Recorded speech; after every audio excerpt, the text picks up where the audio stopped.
Bonjour à tous, je suis ravie de vous retrouver pour cette nouvelle émission des couleurs de la Bible. L'histoire de Tobie est racontée dans l'Ancien Testament. L'archange Raphaël accompagne le jeune homme pour aller chercher un dépôt d'argent de son père, homme juste, qui est devenu aveugle. Lors du voyage, l'archange garde son identité cachée.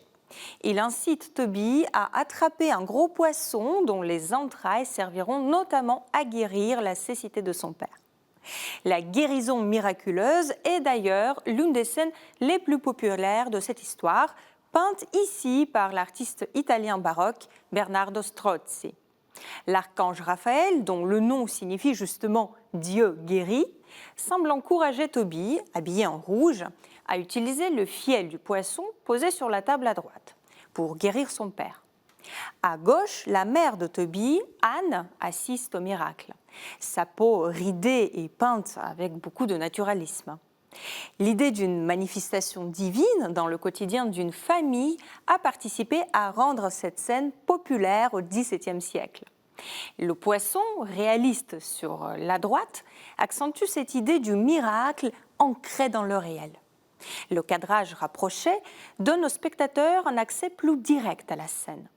Le peintre le convie à assister à un moment dramatisé par l'éclairage contrasté, héritage du grand Caravage. Cette manière de peindre est typique de l'art baroque, dont le Caravage a été pionnier. Les échanges de regards, les gestes éloquents rappellent une scène de théâtre dont le rideau sur la gauche renforce l'impression, tout aussi typique du baroque. À la même période, dans les Pays-Bas, le célèbre Rembrandt s'intéresse aussi à l'histoire de la famille de Tobie. Rembrandt deviendra un des plus grands peintres en Europe, mais quand il peint ce tableau, il n'a que 20 ans. La scène représentée ici se produit avant que le père de Tobie retrouve la vue. Le vieillard vient d'accuser injustement sa femme, Anna, d'avoir volé un chevreau qui lui a été offert. La lumière chez Rembrandt provient de la fenêtre derrière à gauche et du feu de foyer qui brûle au premier plan. Cette lumière plus intimiste, aux couleurs chaudes, éclaire un petit chien, symbole traditionnel de la fidélité. Rembrandt établit tout un jeu de regards. Le regret se lit dans celui de l'aveugle, que sa femme regarde avec les yeux écarquillés suite aux accusations injustes. Le regard du chevreau est innocent et celui du chien nous est destiné comme un rappel de la fidélité à Dieu. Un élève de Rembrandt, Jan Victors, représente la fin de l'histoire. L'archange Raphaël révèle son identité après la guérison du père et s'envole vers le ciel. Le père et la mère sont en prière. Le jeune Tobie suit l'archange de regard, tandis que sa femme, Sarah, est éblouie par la lumière de sa révélation. Sarah fait aussi partie de l'histoire, car Tobie la délivre du démon et l'épouse grâce à l'archange. Le peintre représente les personnages bibliques comme des bourgeois hollandais de son époque, avec leurs vêtements richement travaillés.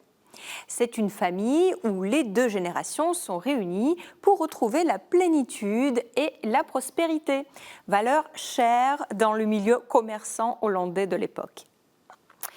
Alors, notre dernier tableau peut surprendre, car c'est un paysage. Pourquoi peindre un sujet biblique sous cette forme-là ?